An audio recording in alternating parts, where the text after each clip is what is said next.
Salam Bapak Ibu Saudara, kembali lagi di Studio Kristen Channel. Terima kasih Bapak Ibu sudah mendukung perkembangan channel ini dengan cara subscribe, komen, dan share. Semoga Tuhan memberkati dan melindungi kita semua. Baiklah Bapak Ibu Saudara, kita akan melihat satu debat yang sangat menarik antara apologet Kristen Indonesia dan juga para polemikus Islam. Mari kita simak dan mendengarkan video ini. Tuhan Yesus memberkati.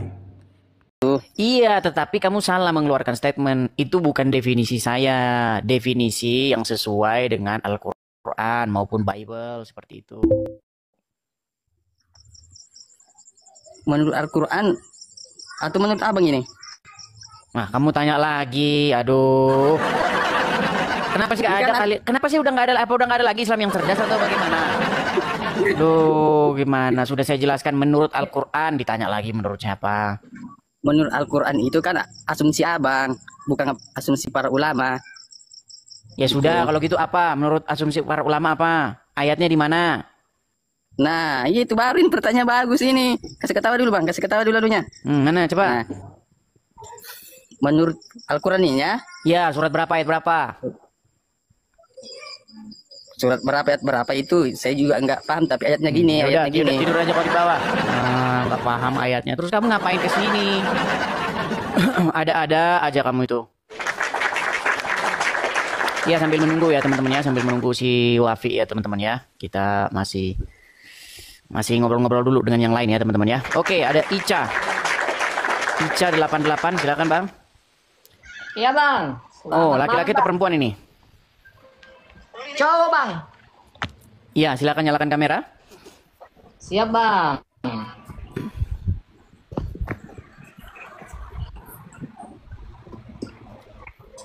Iya, Ica tapi kok laki-laki nih gimana? Ya gimana Bang Ica? Juga, Bang. Gimana Bang Ica? Gimana? Bang saya mau tanya nih bang. Tanya apa? Di dalam abang menafsirkan ayat keyakinan abang, apakah abang memakai rujukan atau tidak? Ya tentu, kalau tidak memakai rujukan ya namanya tafsir bebas, namanya ngarang bebas. Tapi setiap statement abang itu tidak pernah menyebutkan nama rujukan abang. Itu gimana bang? Contohnya misalnya, kasih contoh. Contohnya kalau abang menafsirkan ayat tidak memakai tafsiran dari siapa, pendeta siapa gitu loh bang. Oh, kalau di dalam Bible itu sudah tertulis di dalam Bible itu sendiri, tidak perlu ditafsir-tafsir lagi. Memangnya kitab agama Islam, di kitabnya kitab tafsiran terus, macam kitab tafsir mimpi. Oh gitu ya bang. Iyalah, gimana? Berarti apakah saya salah bang kalau saya hanya baca Bible dan memahami sendiri Bible, terus berbeda pendapat abang dengan saya? Yang mana contohnya? Contohnya bang, kalau saya bernubuat atas nama Yesus, mengusir setan atas nama Yesus.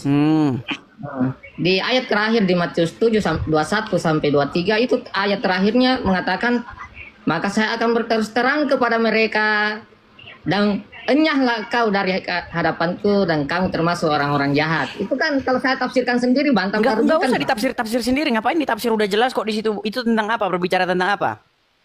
Iya, tentang memanfaatkan Tuhan sebagai alat untuk saya mengobati orang. Bukan, aduh. Nah, di situ yang saya tanya kenapa? Coba Kalau kau baca saya dulu, baca- kau baca dulu dengan utuh, coba. Baca dari awal, coba. Tunggu bang, tunggu bang. Nah kalau saya baca dengan utuh ayat itu, Itu lantas saya berbicara tentang pahami. apa? Lantas saya pahami. Masalahnya begini, Bang. Masalahnya kau belum baca itu dengan utuh. Kau dengar-dengar Tidak, itu Bang. cuman dari si Juma. Kau dengar itu Tidak, dari si Nandar. Kau dengar itu Tidak, dari Bang. orang-orang dari mereka-mereka itu, sedangkan kau baca sendiri belum. Saya lihat ayatnya bang. Makanya saya tanya abang, apakah abang dalam menafsirkan ayat yang abang yakini itu memakai rujukan? Tidak perlu atau ditafsirkan. Ayat itu sudah berbicara jelas. Itu berbicara tentang apa? Itu berbicara mengenai orang-orang yang mulutnya berkata-kata Yesus Tuhan, Tuhan, Tuhan, tetapi tidak melakukan apa yang Yesus perintahkan.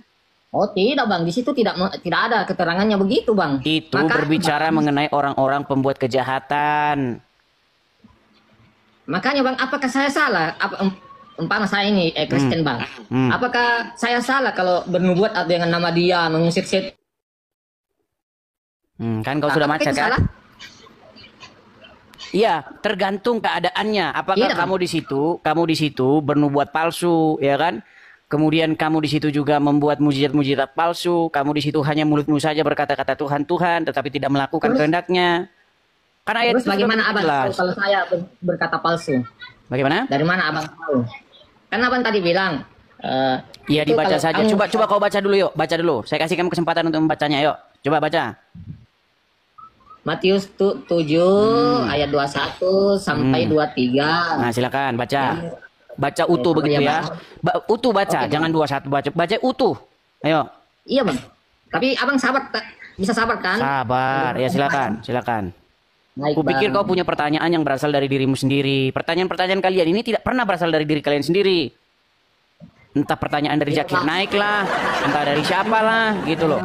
Coba ayo. Karena kalau di keyakinan kami, agar kami tidak salah tafsir, maka kami akan memakai rujukan agar setiap orang Islam itu satu suara gitu loh bang. Makanya saya tanya abang, apakah abang dalam Satu memahami suara. Sejak kapan ada hanya satu tafsiran dalam agama Islam? begini bang?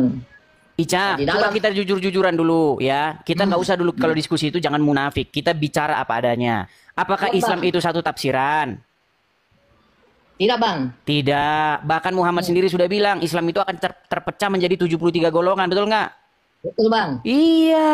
Makanya agama Islam itu sudah dibilang agama tafsir. Baik bang. Saya akan- Al-Qur'annya saja yang dikatakan lengkap, penjelas, sempurna, tetapi omong kosong belaka. Baik bang, saya akan jelaskan itu. Kenapa ayat itu keluar? Ya, abang jangan sampai di situ aja. Di akhir hadis bunyinya itu adalah hanya satu yang selamat. Iya, artinya sebagian besar golongan orang Islam itu masuk neraka menurut Muhammad, betul? Betul. Iya, gimana kau itu? Sama dengan di keyakinan abang, ada Katolik, ada Protestan kan terbagi-bagi juga kan? Di Yang mana dalam yang agama, paling benar? dengar. Kristen itu tidak bicara dia dari golongan apa. Kristen itu berbicara bagaimana cara hidup dia. Apakah dia menjadikan Roh Kudus itu sebagai Tuhannya yang mengendalikan hidupnya, yang menguasai hidupnya. Kristen berbicara itu. Tapi abang akui kan ada Protestan, ada Iya, Katolik. ada Protestan, ada Katolik, ada apa-apa. Terus Enggak, mana yang paling benar, semua itu tidak tergantung dari mana golongannya, tetapi tergantung dari bagaimana dia hidup. Apakah dia hidup sesuai dengan kehendak Roh Kudus atau tidak? Ah, sama bang. Kalau Muslim juga seperti Oh, itu. Bang. sama dari mana? Enggak sama. Kalau abang bisa menafsirkan itu Katolik, Protestan, tetap Bang, sama.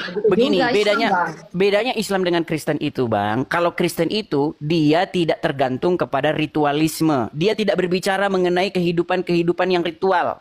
Contoh, harus ambil air. Itu apa? Sebenarnya kan kalau ambil air maknanya itu bukan air, bukan tangannya yang dicuci, tetapi sebuah perlambangan bagaimana datang kepada Tuhan dengan tangan yang bersih. Ya kan? Nah, itu Misalnya, menurut abang, makanya berbeda datang Islam. kepada Tuhan itu membawa hati, bukan membawa ini yang lain-lain. Makanya saya sudah pernah bilang kan, di dalam agama Anda itu Tuhan Anda itu tidak melihat hati, Tuhan Anda melihat kaki. Udah aku bilang kok. Itu kalau pemahaman abang tanpa membaca rujukan-rujukan yang ada. Oke, di manakah ayatnya di dalam Al-Qur'an bahwa Allah melihat hati manusia? Ih, banyak bang. Oke, Silahkan coba cari di aja, mana? Bang. Coba Kalau tunjukkan abang satu. cerdas, Jangan abang bilang pasti banyak, akan tunjukkan bersama. satu dulu. Tunjukkan satu, jangan bilang banyak. Kenapa bang? Ah, Google. Ah. Google dulu dia. Oke, coba. Di ayat Quran mana bahwa Allah itu melihat hati manusia? Kita kembali ke sini dulu bang. Abang tadi suruh baca kan? Oh, silakan baca. Kau ini lari-lari kau nih. Ya, silakan yuk. Oke. Hmm. Matius 7, 21, 23. Bunyinya, bukan setiap orang yang berseru kepadaku Tuhan, Tuhan akan masuk ke dalam kerajaan sorga. Melainkan dia yang melakukan kehendak Bapakku. Iya. Jadi bukan orang yang mulutnya berkata Tuhan, tetapi dia maling, korupsi, bukan itu. Makanya saya sudah jelaskan berkali-kali, apa sih esensi, apa sih pengertian bahwa Yesus itu menjadi Tuhan di dalam hidup seseorang. Yesus menjadi Tuhan di dalam hidup seseorang, artinya Yesus itu menjadi otoritas di dalam hidup dia. Menjadi seseorang yang mengendalikan, memimpin, menguasai hidupnya. Nah, saya mau Bukan di tanya, Bang. mulut Tuhan, Tuhan, Tuhan. Percaya Yesus Tuhan, masuk surga. Bukan begitu. Maksudnya Saya mau tanya, Bang. esensi daripada Yesus menjadi Tuhan, esensi daripada engkau percaya bahwa Yesus itu adalah Tuhan adalah bagaimana dia menjadi penguasa atau pengendali hidupmu. Nah, saya mau tanya Abang. Dari pemahaman Abang yang Abang sampaikan tadi itu memakai rujukannya siapa, Bang? Rujukannya dari dalam Bible itu sendiri gimana? Kan itu sudah dibilang, bukan orang yang berseru kepadaku Tuhan, Tuhan, Tuhan akan masuk kerajaan surga, tetapi dia yang melakukan kehendak Bapakku di surga. Berarti tidak salah, Bang, kalau orang menilai Abang adalah berkeyakinan.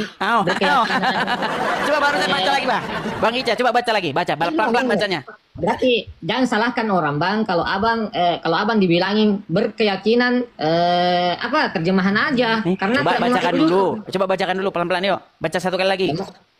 Oke. Yang selanjutnya atau diulang? Ya coba kau pahami dulu kalimat awalnya, itu intinya sudah. Coba. Bukan. Nah, berarti bukan setiap orang yang berseru kepada aku. Tuhan, Tuhan. Artinya bukan setiap orang. Jadi belum tentu setiap orang yang berseru-seru kepada Yesus Tuhan, Tuhan. Berarti banyak juga dari keyakinan Abang. Banyak, bukan banyak. Loh, gimana? Banyak orang bilang Yesus Tuhan saya, tapi maling, korupsi. Karena dia tidak mengerti esensi bagaimana Yesus menjadi Tuhan di dalam hidupnya. Gimana sih Abang ini? Aduh, berat Abang ya. Mereka, Bang, agar tidak tersesat gitu loh. Loh, mereka itulah seperti kalian-kalian ini. Bilang, Yesus, kami mencintai Yesus. Dengan menjadi Muslim, saya tidak meninggalkan Yesus, tetapi justru saya menjadi pengikutnya. Kalau kalian mengaku menjadi pengikut Yesus, Islam mengaku pengikut Yesus, tidak mungkin kalian cium-cium batu ke Arab. Oh, berarti bukan orang yang berkeyakinan Abang ayat tersebut tadi. Loh, kalian kan mengatakan bahwasanya dengan menjadi mualaf, dengan menjadi Islam, justru ini menjadi pengikut Yesus yang sejati. Kan kau bilang gitu. Betul nggak Islam bilang begitu? Abang tidak ada. Saya nggak pernah bilang gitu, Bang. Kau ini. Teman-temanmu. Tapi bukan saya kan? Iya, tapi kan teman-temanmu seperti itu. Misalnya begini nih. Ku kasih contoh nih. Ku kasih contoh. Itu si Dery, tahu Dery? Dery tahu Dery? Enggak. Dery Sulaiman. Kau nggak tahu apa-apa. Semua kau nggak tahu. Dengar. Itu si Dery, Ustadz Dery, itu adalah Ustadz yang memualafkan si Richard Lee. Tahu Richard Lee? Richard Lee kan mualaf kan? Ya, alhamdulillah. Terus kau baca itu komennya. Kau baca komen-komennya itu. Saya kan baca sedikit. Oh, dengan menjadi Islam justru ini menjadi pengikut Yesus yang sejati. Dengan menjadi Islam tidak meninggalkan Yesus tetapi malah menjadi pengikut Yesus yang benar. Nah, kalau menjadi pengikut Yesus yang benar, masa langsung pergi ke Arab cium-ciumin batu? Aduh, kalian ini ada-ada aja. Jangan begitulah, Bang, ya. Apa itu kesalahan, Bang? Mencium-cium batu? Bukan, Bang, yang Richard tadi yang mualaf. Apakah itu salah? Loh, kalau di dalam agama Kristen itu tidak mungkin kamu menjadi pengikut Yesus tapi di detik yang sama kamu percaya sama ajaran Islam. Udah beda jauh. Mau saya kasih contoh nyatanya? Tapi jangan kau wajahmu jangan separuh. Kau udah tanda-tanda mana ajaran Islam? Enggak, Bang. Sangat biar 100% Bang, saya akan terus sampai mati Islam, Bang. Gini, jangan kau langsung berbicara seperti itu. Begini, pertama-tama kau kan bilang, saya kan bilang mana mungkin orang menjadi pengikut Muhammad dan detik yang sama dia menjadi pengikut Yesus, itu sebuah kemustahilan. Ajarannya saja sudah beda jauh. Kalau saya, Bang, saya meyakini Isa aja sebagai nabi saya, Bang, tapi tidak menyangkut pautkan dengan agama Abang bahwasanya itu orang yang sama. Saya tidak mau gitu, Bang. Oh, berarti Isa orang mana kalau gitu? Ya, di agama saya saja, Bang. Iya, namanya kau ini berkeyakinan buta namanya kalau kayak begitu. Apa yang ada di Al-Quran. Oke, apakah Isa itu tokoh yang nyata? Nyata. Oke, di mana dia pernah hidup? Di zamannya. Maksudnya di mana? Di lokasinya di mana? Oh, di zamannya. Biar Abang biar saja kasih tahu. Abang juga tidak tahu juga, Bang. Kau bilang nggak tahu. Gini, Bang, dengar. Masalahnya kau kan bilang bahwa Isa itu adalah tokoh nyata, tokoh sejarah, bukan tokoh fiksi, bukan tokoh fiksi karangan orang Arab, betul? Bukan. Ah ya sudah, sekarang coba jelaskan di mana dia pernah hidup. Di bumi. udah. Tidur di bawah ini. Di bumi di mana? Ya di salah satu negara. Iya di mana? Sumedang, Madiun, atau di mana? Atau di Makassar kah? Atau di mana? Coba, Isa pernah hidup di mana? Di atas bumi, Bang. Ya di mana? Kalau saya tanya abang, kasih tahu abang, pasti abang juga nyangka. Makanya kasih tahu dulu. Orang belum juga dikasih tahu di sebelah mana, yuk. Penting itu buat abang. Loh, kalau memang saya sudah pernah bilang, ciri-ciri dongeng biasanya dia tidak bertanggung jawab terhadap dua atau salah satu. Dengar dulu. Ciri-ciri dongeng biasanya dia tidak bertanggung jawab terhadap salah satu atau kedua hal berikut. Pertama lokasi, kemudian waktu. Contoh. Tahu Malin Kundang? Tahu. Malin Kundang di lokasinya di Sumatera Barat, tapi tahun berapa itu nggak ada yang tahu itu. Karena cuma dongeng saja. Nah, kemudian Kancil lomba lari dengan siput. Tahu pernah dengar cerita itu? Ya. Kutanya kau kejadiannya di mana itu? Nggak tahu, Bang. Nah, makanya aku bilang itu namanya dongeng. Biasanya kalau dongeng seperti itu dia cuma cerita saja tapi tidak jelas lokasi maupun waktu kejadiannya. Salah satu atau keduanya itu tidak jelas. Nah, sekarang aku tanya sama kamu. Isa, biar selesaikan dulu. Isa pernah hidup di mana? Nah, saya mau ikut di logika abang. Abang, kalaupun kami memberi jawab dulu, Isa itu hidup di mana? Pernah hidup di mana dia? Dulu Bang, dengar dulu Bang. Kalaupun kami memberitahu, ada yang memberitahu abang. Oke lah, kau nggak tahu dah, kau di bawah saja. Kau pun tak tahu kok. Nanti kalau dikasih tahu kau tidak percaya. Kau bilang saja bahwa kau tidak tahu. Aduh. Gimana Elia? Ya Gus, ini kita cuma punya waktu 2 jam ini. Oh dia belum balas. Tapi sudah di DM. Sudah saya DM, tunggu balasannya ya. Saya sudah bilang ke Bang Zuma, dia siap. Dan temanya itu disetujui. Ya sudah, atau 2 lawan 1 lah. Kalian berdua gimana, ayo. Mending gini, saya satu, kalian berlima gitu. Alasan. Nah, iya itu, saya sendirian, kalian berlima gak? Alasan aja aku suapin. Lihat nih, mereka berdua tiada berani dan tiada sanggup menghadapi saya, saudara-saudara. Ayo, mana? Si Jumanya suruh sini. Apakah dia ada di belakang situ atau di mana? Ayo.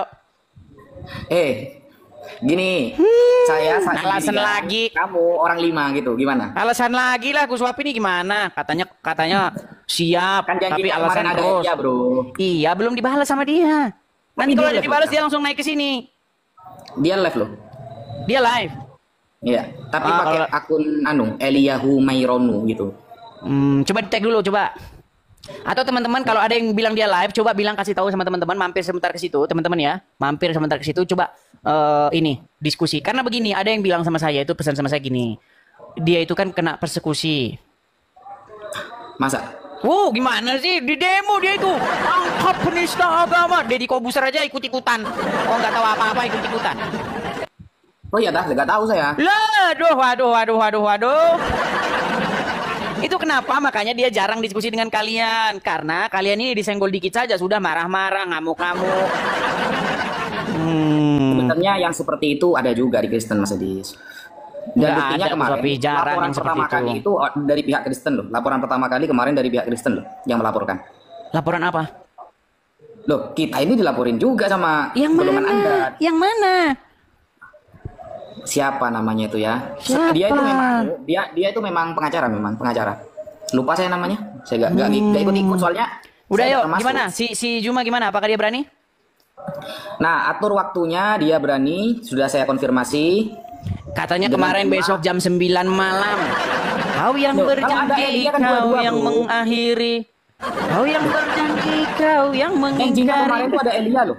Iya, tapi kan sudah saya bilang besok jam 8:30. Tapi saya tidak bisa memastikan apakah dia balas atau tidak. Nah, ini sekarang saya sudah menyanggupi.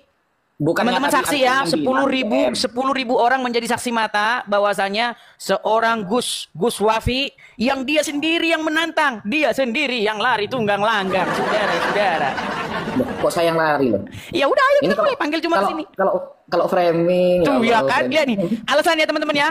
Kalian semua sudah menjadi saksi bahwasanya Zuma dan Gus Wapi berdua takut menghadapi saya, saudara-saudara. Di DM tadi kan kamu yang bilang, ya sudah kita saja yuk 1 lawan 1 kata kamu. Gimana? Nih, mana nih? Nih, mana? Coba diperlihatkan DM-nya. Kan kamu sendiri sebentar. yang Oke, sebentar. Sebentar. Nih, ya. Sebentar. Kalau ada 2, kita 2-2 Bang Edis. Bang Zuma siap. Nih, saya sudah kirim pesan kepada dia nih. Sabar. Saya balikkan dulu kamera saya ya. Belum dibalas sama dia tuh. Enggak, Tuh. DM kamu ke saya barusan. DM kamu ke saya barusan kan 1 lawan 1. Tuh loh, nggak ada tuh. Tuh, belum dibalas. Oh, ternyata kamu nggak di-follow sama dia. Belum dibalas. Kemarin dia kirim pesan sama saya, dia kirim screenshot sama saya. Makanya saya balas sekarang. Ayo gini, tapi belum dibaca. Sekarang gimana? Si Juma apakah dia berani? Kita 1 lawan 1 sesuai DM kamu. Kalau ada setelah ini, Gimana berani? loh, nggak etis, Dis. Teman-teman. Kalau semuanya saya nantang balik ya 2 lawan 1, saya sendirian, kamu 2, kan nggak etis juga. Gimana perasaan kamu? Loh kan kamu yang membuat tantangan. Saya tidak pernah membuat tantangan Tantangan saya loh. itu 2 lawan 2. Iya, masalahnya dia belum datang. Nanti seiring berjalannya waktu, nanti mungkin ada yang ngomong sama dia. Nanti dia datang ke sini mudah-mudahan. Iya, nanti kalau dia datang, Mas Zuma juga datang gitu loh kesepakatannya. Alasan saja. Alasan sih. Ini ya, dikira saya bohong. Ini saya Oke, kasih tahu. sekarang undang aja dulu si Jumanya ke sini yuk. Tunggu, ini saya. Ayo, undang dulu dia ke sini yuk. Ini saya juga gak bohong, guys. Ini ya, ntar. Alasan saja. Nih ya. Teman-teman, ini alasan ya, alasan si Wafi saja. Dia mau lari kemana-mana, Nih, nggak karu-karuan. Nih, Bang Zuma ini. Temanya apa, Dek? Lebih ke konsep Tuhan dan kenabian dalam Islam Kristen. Apa kata beliau? Bagus ini. Jadi ayo, lebih naik kenapa sini. orang itu disebut menjadi Tuhan dan Nabi, dia pakai love ini. Jadi disetujui. Iya, makanya mana dia, suruh dia kemari, saudara. Ayo. Eliahnya disuruh ke sini. Kamu ini Gus Jadi Wafi. sesuai janji lah. Alasan saja. Kan sudah saya Sesuai bilang, janji lah. dia sudah saya kirimi pesan belum balas. Ayo. Terus 2 lawan 1 kamu sendirian gitu. Tidak masalah, nanti mungkin di tengah perjalanan mungkin dia naik atau bagaimana? Iya. Atau 2 lawan 1, 2 lawan 1 gimana? 2 lawan 1 dia tidak berani, saudara-saudara. Kalau cuma kamu saya sendirian itu kamu Gus, sudah kewalahan. bukankah kemarin kamu duet sama Rifa? Ya kan saya sendiri, kalian juga tetap aja keok. Apalagi? Coba. Atau gini aja, di room saya, kamu berdua sama Bang Zuma di room saya moderator gimana? Boleh. Boleh. Maksudnya kamu ini, naik di room maksudnya saya. ini kita end dulu ini. Apa?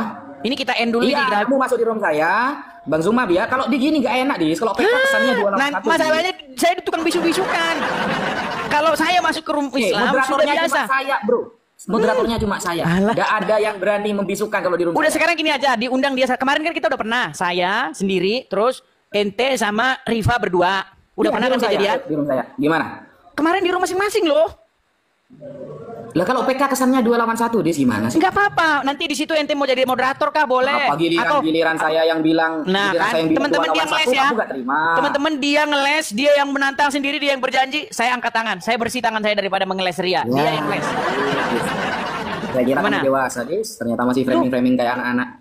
Loh, Gus Wapi kemarin kan Dis, bilang, ayo gak ada besok. istilahnya takut, Dis. Ya sudah sekarang Nggak ada begini, istilahnya sekarang takut. begini saja, biar kita tidak berbelit-belit. Coba si Juma undang kemari, entah nanti mau 2 lawan 1, kalau nggak mau 2 lawan 1, biar saya sangat dengan dia. Ente moderator, gimana? Di room saya ya, jangan Iya, di PK nggak ya. masalah. Ini aja, ini udah live ini. Ntar. Ayo, saya tunggu. Kemarin kan kita udah bisa tuh. Riva kemarin moderator, kita berdua bisa. Yuk. Teman-teman saksikan ya, apakah mereka kalah di tunggang langgang. Ayo. Ini kalau Wapi menolak, nyata sudah ketok palu bahwa mereka tiada berani dan tiada sanggup, saudara-saudara. Ayo. Kamu habis kamu Saya kali lihat ini. beliau live apa enggak? Saya lihat dulu ya. Beliau live apa? Karena nunggu dari tadi. Ini Nunggu juga Elia. sama, Elia pun juga live juga dia. Gimana? Ngumpet dia. Orang kemarin aja dia udah saya datangin ke kandangnya, dia udah gelagapan macam orang tenggelam. Lu betulan gimana? Kemarin saya datang ke kandangnya nih videonya nih, lihat nih. Yang pakai masker itu adalah kaum wanita. Sudah Cuma framing seperti itu yang kamu Ini ada dia nih. Satu-satunya laki-laki cadangan adalah Zulkifli M. Abbas. Benar begitu. Benar. Jadi turunkan. Semua pastor, semua pendeta juga menggunakan masker. Berarti itu Dari mana semua pastor, semua pendeta pakai masker? Udah halu dia. Ayo pakai lihat kemana? Saya ada telepon dulu ya. Silakan. Kita tunggu ya teman-teman ya. Bang Daniel, makasih ya Bang Daniel ya. Tadi saya baru mulai acara, Bang Daniel langsung kasih pesawat terbang. Makasih banyak Bang Salam Daniel. ready, Bang. Iya, malam ini, Bang. Oh, ya sudah. Malam ini. Ya sudah. Pasti ngeles. Iya, Ngeles. ini saya moderator. Ngeles dia. Suara saya jangan dibisukan. Kabur kau. Berarti kabur kau. Enggak jadi ya malam ini ya. Kabur dia dengar suara saya. Aduh. Besok malam ya berarti. Meninggal gue nanti. Oke, di room saya moderator, Bang ya. Edis. Dia mendengar suara saya saja sudah rontok itu rambutnya. Tapi ketika tidak datang, Abang berdua dengan dengan Bang Edis di room saya. Saya moderator. Aman, Bang. Nanti saya moderatornya. Tema tetap itu sambil nunggu Elia Meronnya kabur. Kabur. Oke, siap. Besok jam setelah tarawih. Besok sudah. Aman ya? Ya, beneran, Bang. Aduh, besok ternyata. Oke. Gimana, Bang? Oke, siap. Nyata ya pemirsa ya, nyata bahwasanya dia takut. Gini Mas Edis, besok kamu ditunggu beneran ya sama Bang Zuma. Tapi ya, gini 1 lawan 1 kamu dengan Bang Zuma, saya moderator. Usahakan Elia Myron datang, nanti kita 2 lawan 2. Gimana? Besok jam 9 malam. Tema sesuai yang kamu tentukan. Kemarin persis seperti ini dan diingkari mereka. Sudah. Apakah besok mereka akan mengingkari lagi? Pastilah kemungkinan iya. Saya tuh kalau saya sudah dewasa ya, malas mau framing kayak gitu, Des. Jadi kamu intinya kalau besok kamu siap ya sudah, kalau kamu gak siap ya sudah, gak usah gitu aja. Kemarin bukankah percakapan kita seperti ini? Besok siap, jam 9 siap. Sekarang sudah siap nih. Kalau Elia Myron siap, beliau siap, Dis. Gitu loh. Masa alasannya? Kenapa kalau cuma sama saya? Kenapa? Kalau cuman single fight sama saya gimana? Dia? Iya, jadi besok kamu dengan. Kenapa dia nggak berani sekarang? Ada di luar. Kemarin dia bilang besok saya dengan Bang Zuma. Sekarang ada di luar, besok entah ada di mana lagi. Gini loh, Dis. Aduh, kayak anak-anak ternyata ini ya. Gini loh, tadi malam kamu pamit dulu. Apakah saya framing kamu kabur? Kan enggak gitu loh. Bukan, kemarin kan kita sudah janjian hari ini. Nah, kamu kan bilang kamu ada janjian tadi malam dengan teman kamu. Apakah saya framing kamu kabur? Kan enggak. 2 hari yang lalu saya yang pamit sahur dulu, kamu framing gua kabur ya. Tapi kan sudah berjanji sehari sebelumnya, Gus Wafi. Nah, sama loh. Kalau saya hari ini pun seandainya Elia Myron bisa, pasti cuma akan ngomong, "Saya lagi di luar." Oh enggak, kalau Elia bisa sekarang bisa. Berarti alasan dia ngomong ada di luar. Karena janji kita kemarin itu 2 lawan 2. Kalau memang 1 lawan 1. Oke, kenapa kalau cuma saya sendiri dia nggak berani? Alasannya di luar. Kalau ada Elia terus dia ngomong nggak di luar. Coba, ini kan bohong yang nyata, saudara-saudara. Apa di sini? Loh, masa kalau ada Elia dia nggak jadi di luar? Kalau cuma saya dia lagi di luar. Ini apa ini? 2 lawan 2, Bro. Gimana? 2 lawan 2. Bukankah kamu tadi ini? Kamu kan tadi bilang sendiri kan di DM. Betul, saya sudah bilang. Ya sudah, kalau seperti itu kita saja. Nih, kamu sendiri yang bilang seperti ini di DM kan? Kok berubah kamu? Kok jadi framing gini kamu sekarang nih? Iya, kita aja maksudnya saya, kamu dengan Zuma. Aduh, kita berdua. Mana kita berdua mana? Kita ini maksudnya kamu dan saya kan, Loh, kemarin kan yang berjanji menantang kamu dengan Zuma. Sekarang makanya kita aja, maksudnya kita bertiga. Kamu dengan Zuma, saya sendiri. Teman-teman muslim, kalian sudah menyaksikan bagaimana guru kalian melarikan diri dari saya. Kalau kamu memang model framingan, oke. Sejak sekarang dan seterusnya, saya akan pakai framingan lawan kamu. Gimana? Bukan framing. Bukankah kemarin kita sudah janjian? Yaudah, Edis, bisa nggak kamu kontak Elia Myron? Saya bilang bisa. Nanti saya DM dia. Tapi saya nggak janji apakah dia bisa atau tidak. Kan saya bilang gitu kemarin. Betul? Betul nggak?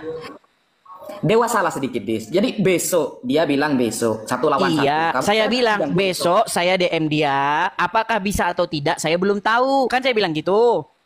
Betul? Betul nggak? Terus? Nah, terus akhirnya sampai DM-nya belum dibayar, Pak. Balas pesan saya. Nah, sekarang ayo kita saja. Maksudnya saya, kamu dengan si Juma. Kenapa sekarang si Juma mendadak? Saya lagi di luar, bro. Ya. Andaikan itu terjadi kepada saya nantang kamu berdua, lalu saya sendirian, gimana kesannya kira-kira? Pasti orang Kristen akan mengatakan, cuman kan saya nggak pernah menjanjikan saya bisa berdua. Kan begitu kan? Saya kan nggak pernah menjanjikan saya bisa berdua. Sekarang, mama saya sekarang nantang ya. Oke, coba utus satu utusan. Coba satu utusan tempat Elia, coba kalau bisa dia ke sini coba. Gini aja, sekarang 1 lawan 5 sudah, saya sendirian, gimana? Ah kan, gimana kan? Alas. Gimana Loh, kan? masalahnya saya tidak pernah berjanji bahwa saya akan dengan siapa. Gak usah janji, saya sendiri saja, kalian sudah tidak sanggup kok, gimana? Kristen, saya sendirian orang Islam, kamu berlima. Sekarang saya tantang, gak usah janji, sekarang aja. Gimana? Kalau udah. sekarang berarti kamu takut. Oke dah, berarti kita cancel hari ini ya. Ya terserah, jadi begini loh, kata kamu kita saja meneruskan yang kemarin. Kalau meneruskan yang kemarin, berarti adalah tema yang saya bahas oh ya sama sudah, kamu. baik. Kalau saya begini, kamu dengan Juma oke, kamu sendiri juga oke. Ayo, kita mulai. Ayo, lanjut. Oke, baik, kamu dulu silakan. ngomong. Loh kan kemarin temanya apa? Saya nggak ini, coba kemarin apa? Lanjut aja, coba. Kemarin. Apa yang kemarin? Silakan. Saya udah terlalu sering diskusi banyak hal ini. Coba apa lagi? Kemarin lanjutkan, silakan. Tentang siapakah yang pantas menjadi Tuhan dan Nabi. Itu kemarin silakan. dari kamu. Silakan. Lah kamu dulu, kan kamu yang temanya kan dari kamu. Saya nggak merasa temanya dari saya. Kemarin kamu yang ngajukan tema, bisa saya gitu loh. Oke lah, saya ngomong dulu ya. Silakan. Bismillahirrahmanirrahim. Jadi begini teman-teman, ayolah kita berdiskusi itu lebih dewasa. Tidak usah ada famingan takut lah, seolah-olah biar terlihat keren ya. Biar terlihat keren mengatakan takut. Saya katakan, tidak ada umat Islam itu yang takut, Dis. Nggak ada. Bahkan sekarang hari apa sekarang? Hari Ahad ya. Besok dan selanjutnya kamu berlima, saya sendirian, saya siap, Dis. Saya siap, saya tidak akan kabur. Tentukan waktunya, kapan kita live, kamu berlima, saya sendirian. Nah, apakah seperti itu terlihat keren? Kan biasa saja gitu loh. Jadi pembahasan, tema dalam setiap diskusi itu, kita santai saja, tidak usah terlalu mengatakan, weh guru kalian takut kepada saya. Ini kan istilah-istilah anak-anak, Dis. Anak-anak yang ingin terlihat keren di depan penontonnya, kan seperti itu. Saya tidak butuh pengakuan seperti itu. Saya itu ingin mencari kebenaran. Ya sudah, kalau kita diskusi, di mana letak kesalahan Anda dalam berdiskusi, itu yang akan saya dalami. Di mana dalil Anda, itu yang akan saya dalami. Tidak perlu saya mengatakan di depan umat Islam, wah semuanya takut kepada saya, Edis takut. Gak usah lah. Apa itu istilah itu? Contoh kayak kemarin. Mas Edis secara tegas mengatakan begini teman-teman. Nabi Muhammad, kalau di Kristen, dia lebih tinggi daripada Bapak Allah. Itu perkataan Mas Edis. Itu jelas kemarin mengatakan andaikan lebih hebat. Kenapa? Karena darahnya, keringatnya dianggap harum oleh umat Islam. Berarti dia lebih tinggi dari Bapak Allah. Nah, apakah kemudian saya mengatakan, wah Nabi Muhammad sudah menjadi Tuhannya umat Kristen, saudara. Andaikan Nabi Muhammad menjadi Tuhannya orang Kristen. Kan enggak gitu, biasa saja gitu. Karena itu adalah kesalahan dalil dari Anda. Jadi, dalam berdiskusi itu, menentukan misalnya Nabi Muhammad dijadikan atau dianggap atau dituhankan oleh umat Islam. Lalu Anda menggunakan dalil Wikipedia. Kemarin Anda menggunakan dalil Wikipedia. Apakah Anda tidak malu? Dengan Anda mengatakan mendalami Al-Quran 13 tahun, tapi membantah dalil saya menggunakan Wikipedia, Mas Edis. Apakah itu yang namanya otoritas berilmu? Kan begitu. Saya sejauh ini, diskusi dengan Mas Edis, tidak pernah saya mengeluarkan Wikipedia. Kenapa? Karena Wikipedia itu bisa diedit. Dan itu pemahaman secara umum. Kecuali nanti lawannya Wikipedia terus, ya saya jawab Wikipedia juga kalau dia mau. Kalau dia tidak mau, ya tidak apa-apa. Saya tampilkan yang lain. Nah, Yesus statusnya itu persis seperti Nabi Muhammad dalam Islam. Persis Yesus itu. Jadi, kelebihan dia diberikan oleh Bapa Allah, bukan dari dia sendiri. Tidak ada di dalam Bible, perjanjian baru maupun perjanjian lama, kuasa Yesus itu dari dirinya sendiri. Nggak ada, Mas Edis. Sebutkan satu saja ayat bahwa kuasa Yesus muncul dari dirinya sendiri. Nggak ada.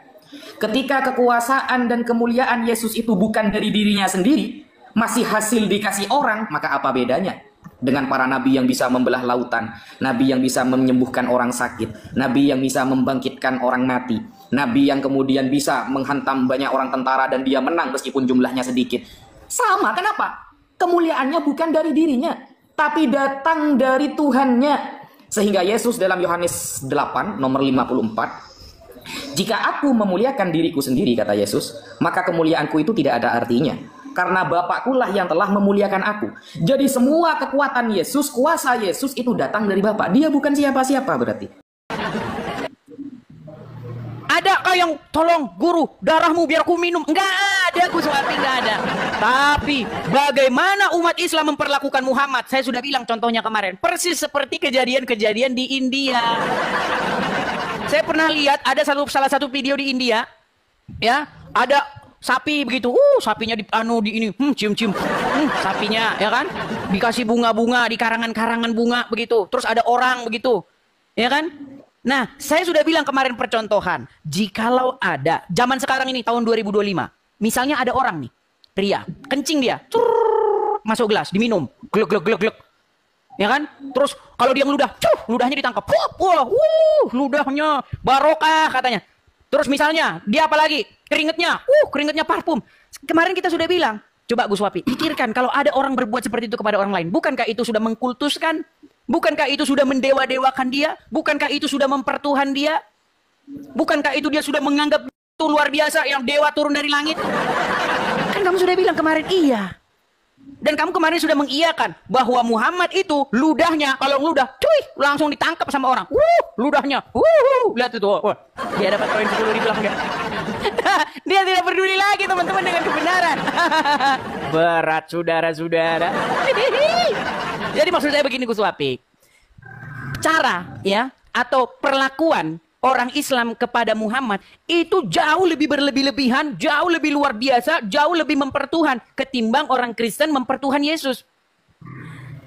Coba, orang Kristen mempertuhan Yesus tidak pernah murid-murid itu yang mengikuti Yesus mempertuhan Yesus, nggak pernah sampai minum air kencingnya. Harus saya ulang-ulang lagi nih biar kamu ingat nanti Gus Wapi. Makanya kan sudah saya bilang intinya kemarin bahwa sesungguhnya kalian itu mempertuhan, mendewakan, mengkultuskan seorang manusia yang bernama Muhammad, bahkan keturunan Muhammad.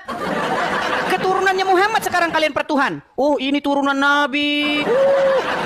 Air air bekas liurnya barokah. Kalau ada bekas minumnya air keturunan Nabi, langsung waduh. Ngeri. Tidak cukup kalian mempertuhan Muhammad. Keturunan Muhammad sekalian kalian pertuhan, yaitu Habib-Habib itu. Ya kan? Betapa kalian memuliakan keturunan Muhammad, saudara-saudara. Makanya sudah saya bilang, sebenarnya agama kalian ini agama kultus. Agama mengkultuskan seorang manusia yang bernama Muhammad, saudara-saudara. Jadi bertaubatlah kalian daripada menuhankan seorang manusia yang sekarang sudah meninggal dan tidak memiliki kuasa apa-apa, saudara-saudara. Jangan panas. Jangan panas, ya. Itulah kebenaran yang nyata. Silakan. Oke. Santai aja. Jangan terlalu menggebu-gebu. Ya. Bismillahirrahmanirrahim. Cara menframing Mas Edis kepada Nabi Muhammad sama seperti cara menframing dia kepada Yesus, teman-teman. Nabi Muhammad seumur hidupnya tidak pernah mengaku dia sebagai Tuhan. Tidak pernah tertulis dalam literasi Islam bahwa dia sebagai Tuhan. Tidak pernah ada keluarga Nabi Muhammad yang menuhankan dia. Sama seperti framingan Mas Edis kepada Yesus. Yesus seumur hidup tidak pernah ngaku Tuhan. Keluarganya pun tidak ada yang menuhankan dia. Pengikutnya pun tidak ada yang menyembah dia. Tapi apa nyatanya? Mas Edis menganggap dia sebagai Tuhan. Maka framingan Mas Edis kepada Nabi Muhammad itu wajar terjadi, teman-teman. Wajar. Karena sudah terjadi dulu, orang yang nggak terlalu hebat seperti Nabi Muhammad saja sudah seperti Tuhan. Yang nggak terlalu hebat, ya, yang kehebatannya di bawah Nabi Muhammad, Yesus, itu sudah dianggap Tuhan oleh Mas Edis. Apalagi kita melihat sosok sempurna seperti Nabi Muhammad Sallallahu Alaihi Wasallam. Lalu Anda membahas keringat Nabi Muhammad misalnya harum. Kencing Nabi Muhammad misalnya ada sahabat yang meminum. Kenapa kok tidak seperti itu di dalam Kristen kepada Yesus? Saudara, Yesus itu gak laku di desanya sendiri. Gimana orang mau bertabaruk kepada dia? Dia itu gak laku. 12 muridnya saja kabur ketika dia disalib. Bayangkan, kalau Nabi Muhammad enggak. Bahkan orang kafir mengakui kejujuran Nabi Muhammad dalam berdagang. Bahkan orang kafir mengakui Nabi Muhammad ahli dalam bersedekah. Maka wajar Nabi Muhammad diutus oleh Allah, orang kafir pun mengakui keamanahan dia.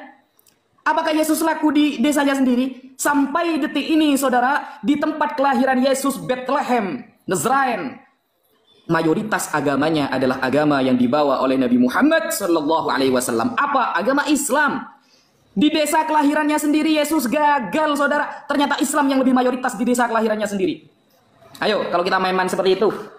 Sedangkan Yesus mau disalib saja, 12 muridnya kabur, gak mau nonton dia. Gak membela, tapi Nabi Muhammad ketika di perang Uhud, sahabat Zubair bin Awam, sahabat Abdullah bin Zubair, ada di depan ketika Nabi Muhammad diarahkan panah, ratusan panah, para sahabat ada di depan melindungi Nabi Muhammad SAW.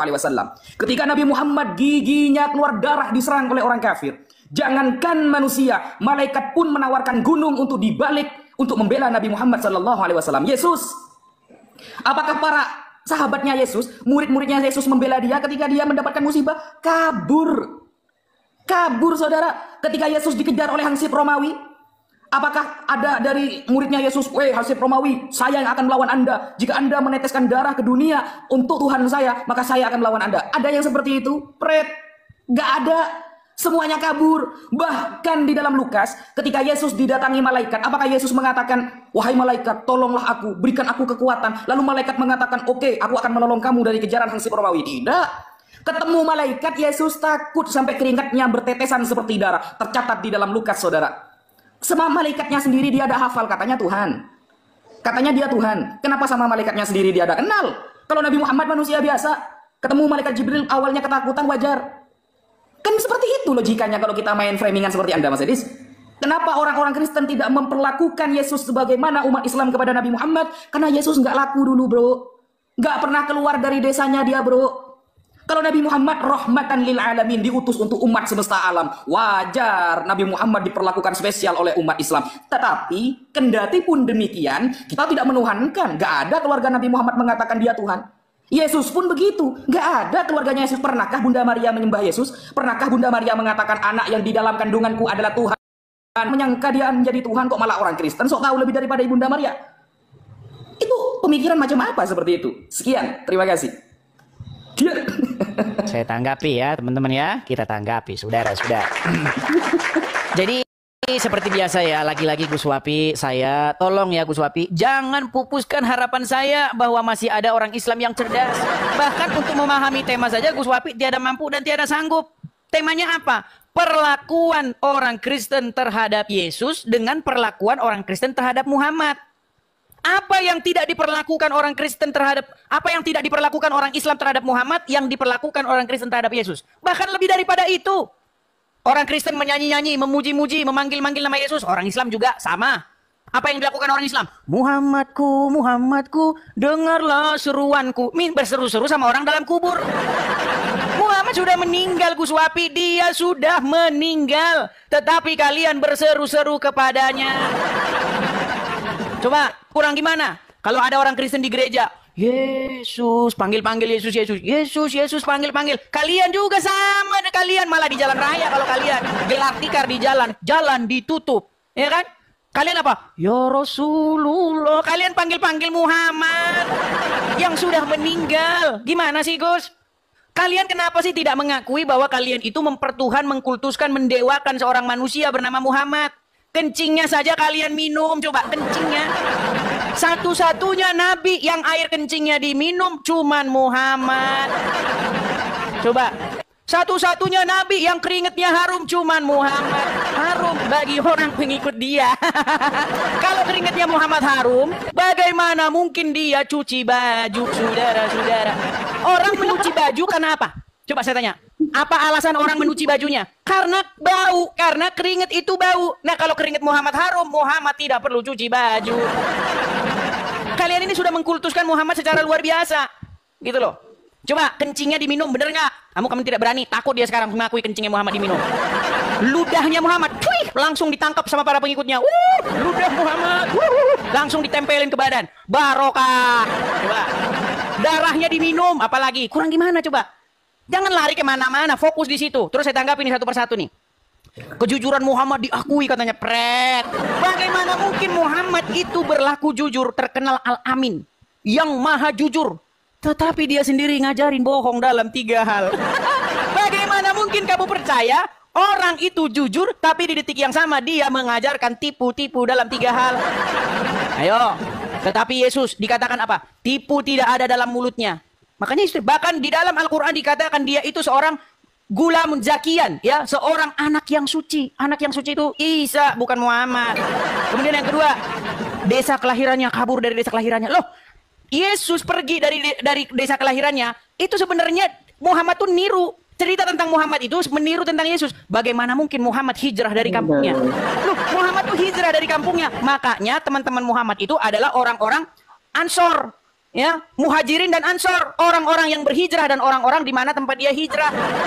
Gimana sih Gus Wahab ini? Aduh, abis itu dia dengan orang-orang Muhajirin dan Ansor menyerang kampung halamannya di Mekah. Gimana? Terus yang kedua, apalagi? Saya tanggapi semua ini. Muhammad dipertuhan. Loh, kemarin kan kita bahas. Tuhan itu bahasa Arabnya adalah Rob. Dan kamu sudah mengakui. Gus Wapi mengakui Muhammad itu Rob. Yusuf PI mengakui, Alif mengakui, Rifa mengakui, tapi itu tadi saudara-saudara kadang-kadang on, kadang-kadang off. Kemarin kamu sudah buka kamus. Menurut kamus ini, Rob itu artinya yang memimpin, yang menguasai, yang mengendalikan, yang mengatur, Tuhan. Nah, secara kaidah bahasa kamu sudah jelas, Muhammad itu di tengah-tengah umat muslim adalah Rob karena dia mengatur, mengendalikan, memimpin umat. Kemarin kamu sudah mengakui Muhammad itu Rob. Kok jadi Tuhan itu kan bahasa Indonesia. Gimana sih? Bahasa Arabnya adalah Rob dan kamu sudah mengakui Muhammad itu Rob, saudara-saudara. Aduh, masa kita mau ulang-ulang lagi nih, nangis nih Gus Wahab ini, nangis dia. Menang kita, menang. Ya, silakan. Santai. Memerah dia wajahnya. Silakan. Oke, bismillahirrahmanirrahim. Nabi Muhammad keringatnya harum sehingga tidak butuh nyuci baju katanya. Perasaan dari kemarin yang gak pernah nyuci baju tuh kamu, Dis. Dari kemarin kamu bajunya itu terus, Dis. Topinya itu terus songkoknya. Apakah kamu mau niru Nabi Muhammad keringatnya harum juga gitu? Berapa hari saya debat sama kamu, bajunya, topinya itu terus. Aduh, Des. Kamu mau niru Nabi Muhammad gitu? Mau jadi Nabi nomor 26 gitu? Keringatnya harum juga. Des. Merah dia wajahnya, guys. Merah wajahnya, guys. Malu dia. Aduh, ya Allah. Cobalah teman-teman Kristen beliin baju saya di sini. Apa jangan-jangan keringatnya juga harum? Aduh, ya Allah. Kok contohnya langsung di depan gitu loh. Contohnya langsung di depan saya gitu. Mas Edis. Aduh, ya Allah. Sampean memframing Nabi Muhammad kena sendiri kalian. Nabi Muhammad mengajarkan kebohongan. Gini Mas Edis. Di dalam kitab fikih ya, itu masuknya bab fikih ya. Ada hal-hal ketika maslahatnya lebih besar daripada mudaratnya, maka maslahat yang harus kita tekankan. Misal ya, ada orang Romawi bertanya kepada Yudas, mana yang bernama Yesus? Andaikan Yudas itu menipu, andaikan Yudas itu tidak jujur, maka Yesus selamat saat itu. Yesus selamat. Untuk menyelamatkan orang, maka dalam hal itu kita boleh untuk berbohong, untuk menyelamatkan nyawa orang. Andaikan Yudas saat itu tidak jujur kepada orang Romawi, tidak bisa disogok dengan 30 dirham, maka Yesus selamat. Tetapi apa kenyataannya? Dia jujur. Bukan jujur, tapi bisa disuap. Bisa disuap. Kalau Nabi Muhammad ar-rashi wal murtashi finnar, orang yang menyuap dan yang disuap itu di neraka, kata Nabi Muhammad. Karena dia jujur ngasih tahu ini loh yang namanya Yesus. Dia dipeluk Yesus sama dia, akhirnya orang Romawi, oh ini yang namanya Yesus. Akhirnya tewaslah Tuhan. Lalu kalau kamu mengatakan, Muhammadku, dengarlah seruanku, aku rindu kepadamu Muhammadku. Itu adalah seruan cinta kita kepada Nabi Muhammad, bukan menuhankan dia. Kalau itu kan sudah mati, Muhammad kan sudah mati kata kamu. Apa bedanya dengan orang-orang yang joget-joget di gereja, manggil-manggil Yesus turun tapi gak turun-turun sampai sekarang? Pernahkah Yesus turun ketika dipanggil-panggil? Coba kalau memang Yesus hidup, panggil Yesus sekarang. Ya, panggil, wahai Yesus, datanglah. Saya sedang berdebat dengan Gus Wafi kalah ini. Gimana ini? Ah, gitu. Coba. Turun gak dia? Kalau dia gak turun berarti tewas juga berarti. Begitu loh. Dan jangan disamakan. Ini ya. Tadi kan begini. Yesus bilang di dalam Yohanes 10 nomor 11. Akulah gembala yang baik. Yohanes 10 nomor 11. Akulah gembala yang baik. Gembala yang baik memberikan nyawanya bagi domba-dombanya. Lalu Apa perlakuan Yesus? Matius 10 nomor 16. Matius 10 nomor 16. Ya, ini saya catat tadi ya. Lihat, aku mengutus kamu seperti domba ke tengah-tengah serigala. Sebab itu hendaklah kamu cerdik seperti ular dan tulus seperti merpati. Nah, pertanyaannya, gembala baik mana yang ngelepas domba di tengah serigala itu seperti apa? Yang ngelepas domba di tengah serigala itu seperti apa? Coba contohkan. Majas yang datang dari Yesus ini melepaskan domba di tengah serigala, itu seperti apa majas tersebut? Ilmunya apa dalam memahami kata-kata ini? Dijawab pakai data, Mas Idris. Ini gembala yang dablek apa gembala yang baik? Kalau melepas domba di tengah serigala itu bukan gembala yang baik, itu gembala yang dablek, itu geblek itu namanya. Tewas dombanya. Sama dengan Yesus hadir di dunia untuk bunuh diri. Dia hadir di dunia untuk bunuh diri, guys. Berarti kan tewas dia. Begitu loh. Sekian, terima kasih. Terima kasih teman-teman atas supportnya. Makasih teman-teman ya. Terima kasih. Jangan buat Gus Wapi nangis lah. Jangan buat Gus Wapi nangis. Baik. Kita sudah kemana-mana ini ya Gus Wapi ya. Tema kita itu bagaimana Kristen mempertuhan Yesus dan Islam mempertuhan Muhammad. Kok kita lari kemana-mana ini Gus Wapi? Fokus lah, fokus. Saya tanggapi satu persatu ya. Edis tidak pernah ganti baju, saudara-saudara. Gus Wapi, tahu nggak? Kenapa saya ini sampai ada di tempat ini? Karena kalian kan mempersekusi saya. Jangan ditutupin. Nah, di sini saya ada menggalang kolektor dari teman-teman. Apakah kolektor itu seperti yang saya sesuai katakan untuk rumah apologet? Apakah untuk beli baju? Tidak, Gus Wapi. Karena saya memegang amanah. Kalau kolektornya saya kumpulkan untuk mendirikan rumah apologet, maka peruntukannya untuk rumah apologet, bukan beli baju, beli headset, seharga mobil Avanza seperti kata Zuma. Loh, kalian justru yang mendukung APII, katanya dana untuk umat, untuk menangkal akidah pemurtadan. Tapi dibeliin headset seharga mobil Avanza. Headset seharga mobil Avanza itu cuma itu. Mau kasih lihat videonya. Bagaimana? Justru kalian itulah yang tidak mencerminkan kesederhanaan. Padahal tadi yang saya bilang teringat Muhammad wangi. Terus ngapain dia ganti baju? Coba. Kok jadi ke saya? Justru saya ini ingin supaya apa? Supaya saya itu tetap amanah. Kalau saya nggak amanah, saya belikan baju, saudara-saudara. Sendal saya saja nggak saya ganti-ganti sampai bangkotan nggak saya ganti-ganti. Karena apa? Karena saya ingat bahwasanya apa? Bahwasanya bukan untuk itu peruntukannya. Justru kalian ini Gus Wapi. Gimana? Coba lihat teladan Yesus. Apa yang dilakukan Yesus? Yesus berkata, anak manusia tidak mempunyai tempat. Serigala mempunyai liang. Tetapi anak manusia bahkan dia tidak mempunyai tempat untuk meletakkan kepalanya. Bandingin sama Muhammad. Gonimah. Ambil gonimah. Itu tahu nggak? Abdul Somad pernah menghitung gonimah yang didapatkan oleh Muhammad. Berapa miliar-miliar. Makanya Muhammad banyak istri, Gus Wapi. Siapa sekarang? Siapa yang betul-betul ya ingin menjadi hamba Tuhan yang melakukan kehendaknya? Coba. Bedakan jauh. Visi misi Yesus itu apa? Supaya orang itu hidup sesuai dengan kehendak Bapa di sorga. Nah, sedangkan Muhammad, saudara-saudara, aduh, Gus Wapi. Fokus ya. Nah, kemudian tadi berseru-seru kami bilang kan? Berseru-seru Yesus turun loh. Bukankah di dalam iman kalian bahwa Isa akan datang kembali? Ini gimana sih Gus Wapi? Anda ini gimana? Anda ini menampol iman Anda sendiri. Di dalam iman Kristen, Yesus memang akan datang lagi. Ya kan? Terus sekarang saya tanya, apakah di dalam iman Islam Muhammad tidak berkata akan datang waktunya Isa ibnu Maryam akan datang? Gimana sih ini gimana Gus Wapi ini? Aduh. Kalau kami berseru-seru kepada Yesus karena Yesus hidup. Ya kan? Lah kalian berseru-seru kepada Muhammad. Muhammadku, dengarlah seruanku. Gimana orang mati bisa mendengar seruan? Bukankah dia sudah meninggal ada di kuburan? Kalian minta supaya dia dengar-dengar. Gimana? Orang mati tidak bisa mendengar. Orang yang sudah mati ada di kuburan tidak bisa mendengar. Makanya ketika kalian berseru-seru kepada Muhammad, pastilah Muhammad tidak mendengar. Tapi karena kalian percaya bahwa Muhammad itu Tuhan kalian yang maha hidup, memang kalian sesungguhnya percaya bahwa Muhammad itu belum mati. Sama seperti Umar bin Khattab. Ya kan? Barang siapa yang mengatakan Muhammad sudah meninggal, akan aku. Katanya kan? Tapi apa faktanya? Muhammad sudah meninggal, makanya Abu Bakar bilang, barang siapa yang menyembah Muhammad, yang menuhankan Muhammad, ketahuilah Muhammad sudah meninggal. Aduh, fokuslah Gus Wapi. Ayo, sekarang nih, betul atau tidak bahwa keringat Muhammad harum? Ludahnya, cuit. Kalau ludah langsung ditangkap. Barokah ludah Muhammad ini saudara. Ludahnya, ludah Muhammad. Coba apa lagi? Kencingnya diminum. Coba itu jelaskan dong. Lo jangan kamu kemarin kamu sudah mengiyakan. Yuk. Ayo akui itu bahwa umat Islam memperlakukan Muhammad berlebih-lebihan. Ayo silakan. Kamu ayo silakan. Yuk.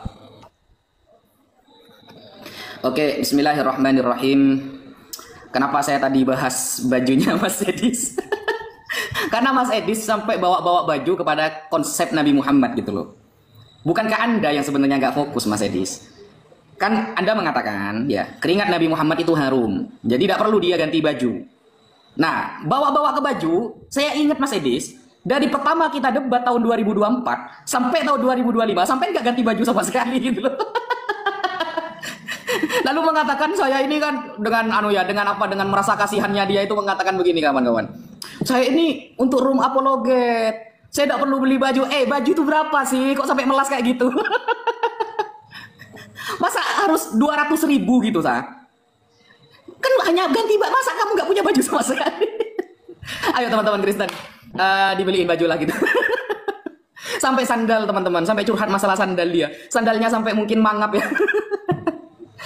Ya gitulah, maksud saya ya. Sampai bawa-bawa baju Nabi Muhammad. Saya ingat sejak 2024 kemarin sampai sekarang kamu belum ganti baju. Jadi ya sudah, saya bawa ke sana gitu loh Mas Edis, biar nyambung. Jadi begini. Kamu tadi mengatakan, lah bukankah di dalam kepercayaan kalian Nabi Isa itu akan turun kembali? Oh, sekarang Mas Edis sedang menyamakan guys antara Nabi Isa dengan Yesus. Tapi kemarin ketika diskusi kata Mas Edis, Yesus sama Isa beda. Sekarang giliran ketepatan cocok dengan pemikirannya mengatakan sama. Ya, kalau memang seperti itu Mas Edis konsepnya, maka Nabi Muhammad pun begitu. Coba lihat di dalam Al-Qur'an, bal ahya inda rabbihim yurzakun. Orang-orang yang mati di jalan Allah, membela agama Allah, dia hanya jasadnya. Apa bedanya dengan kita, Yesus? Yesus jasadnya sudah ada di kuburan. Rohnya masih ada. Apa bedanya dengan kita manusia? Kan sama saja gitu. Dan ingat Mas Edis, Anda itu lebih tahu daripada Yesus ternyata. Ibu Yesus, Bunda Maria, nggak pernah bilang dia Tuhan. Anaknya itu Tuhan. Bahwa di dalam kandungan saya ini adalah Tuhan. Nggak pernah. Murid-murid Yesus ini, pernahkah dia menyembah Yesus? Nggak pernah. Edis ternyata lebih paham daripada murid Yesus, saudara. Maka saya katakan di awal bahwa framingan Anda kepada Nabi Muhammad persis seperti framingan Anda kepada Yesus alaihissalam. Apa? Dirinya aja tidak pernah. Jadi Islam itu Mas Edis, kita beriman sesuai fakta yang tertulis. Iman yang datang dari Allah di dalam Al-Quran itu yang kita imani, nggak nambah-nambah sendiri. Gitu loh. Yesus tidak pernah mengatakan yang menuhankan aku pasti masuk surga. Ya nggak usah lah dituhankan. Gitu loh. Sehingga kata Nabi Muhammad, la tatruni kama atortan Nasara ibna Maryam. Jangan terlalu melebihkan aku sebagaimana Nasrani melebihkan anak putra Maryam. Baru hebat dikit langsung dituhankan begitu. Seperti itu tuh belum Tuhan di kita, belum Tuhan. Nah, lalu kamu tadi membahas jizyah dan gonimah. Wah, sampai bahas jizyah dan gonimah, guys. Ya, dikira Indonesia dijajah 3,5 abad tahun itu, 3,5 abad.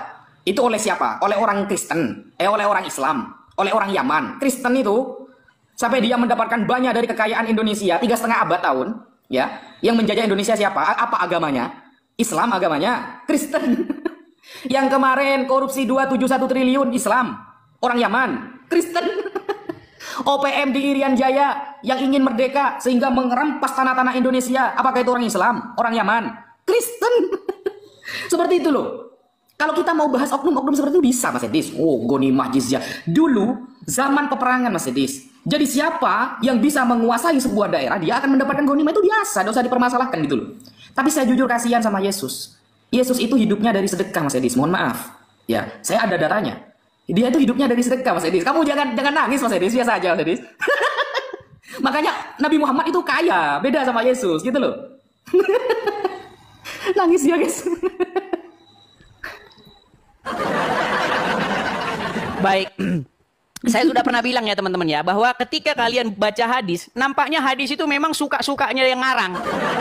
Jadi kalau ingin membuat Muhammad kaya, dibuatlah Muhammad kaya. Kalau ingin membuat Muhammad miskin, dibuatlah Muhammad miskin. Karena memang sebenarnya dipertanyakan, sosok Muhammad ini keberadaannya memang dipertanyakan apakah fiktif atau hayalan ataukah fakta historical figure. Gini ya, dengar.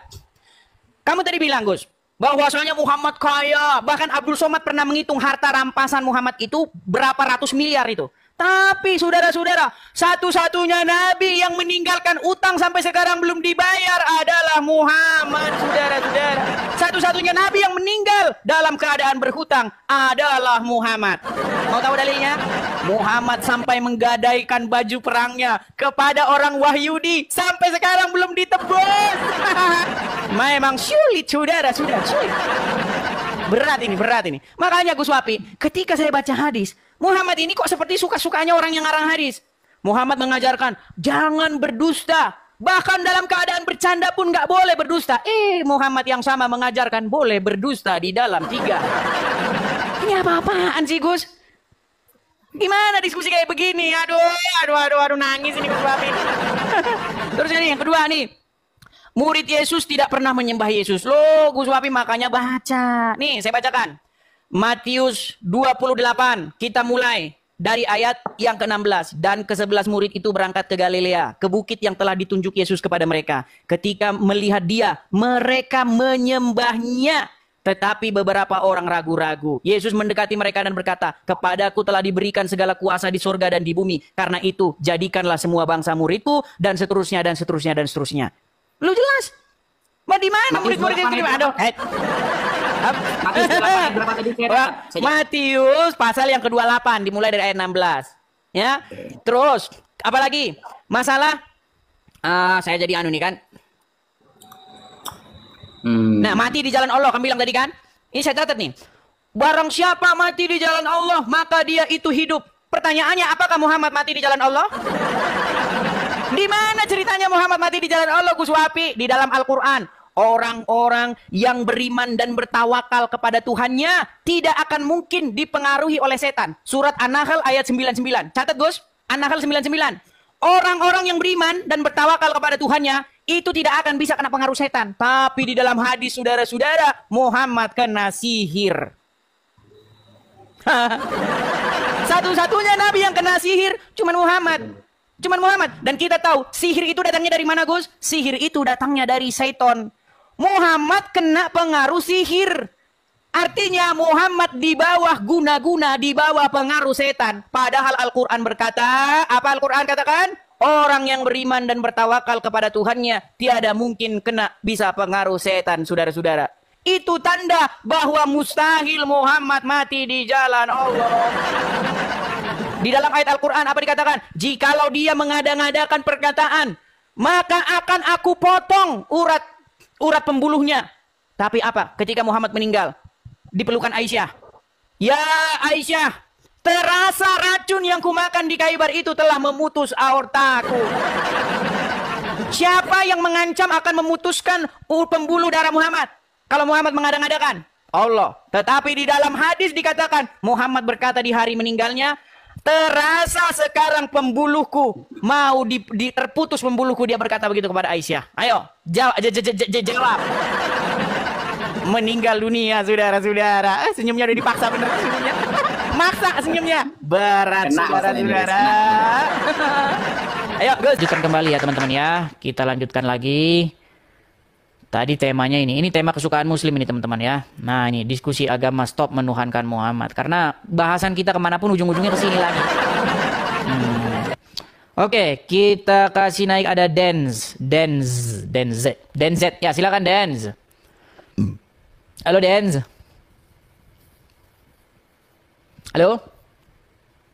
Halo. Oke, kita turunkan ya. Sudah kita naikkan tapi tidak nyambung-nyambung. Itu kesalahan Anda, sinyal Anda yang kurang bagus. Oke, kita ada Akmal Gibran. Oh, Akmal Gibran terpental lagi. Kita kasih naik ada Jo Aja. Halo Jo Aja. Halo. Selamat siang Bang Edis. Selamat siang. Jo Aja tidak bisa menyalakan kamera ya? Nggak bisa Bang Edis. Oh ya, mohon maaf Jo Aja. Jadi karena belum bisa menyalakan kamera Jo Aja, saya mohon maaf, saya turunkan dulu ya. Oke, Bang Edis. Mohon maaf Jo Aja, mohon maaf. Kita naikkan yang bisa menyalakan kamera ya, Bang Wijaya. Ya, Bang Wijaya. Selamat pagi, Bang Wijaya. Oh, terpental lagi. Oke. Kita kasih naik lagi ada Izain. Ya, silakan Izain. Halo Izain. Halo, selamat siang Bang Edis. Selamat siang Bang Izain. Silakan nyalakan kamera Bang Izain. Mari diskusi dengan baik. Silakan. Oke, siap. Ya, nyalakan kamera Bang Izain. Oke, siap Bang Edis. Oke. Ya, Bang Izain Muslim Bang? Ya, insya Allah Muslim. Baik, Muslim. Mudah-mudahan abang ini Muslim yang ngerti agama Islam. Karena dari tadi yang naik sini tuh orang-orang yang tidak ngerti agama Islam begitu. Nah, di sini tema kita Bang, ini diskusi agama ya, stop menuhankan Muhammad. Jadi saya ajak Anda dari menuhankan Muhammad untuk ganti ke menuhankan Yesus. Begitu. Karena tidak pantas Bang Muhammad dituhankan. Yang pantas, yang layak dipertuhan itu, layak pantas dipertuhan itu adalah Yesus. Begitu. Silakan Bang. Oke, terima kasih Bang Edis. Silakan. Dilihat dari tema kita ini, diskusi agama stop menuhankan Muhammad ya.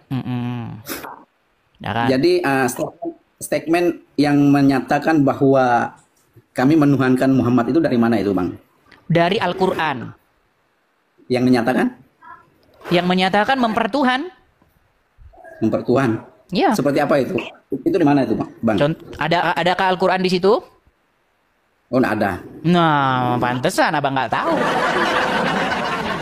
Kalau tidak ada Al-Quran di situ, ya gimana kita mau serius? Padahal ini ibarat kata gini Bang, kita ini membahas misalnya Bible, tapi nggak ada Bible di situ, gimana? Begini Bang.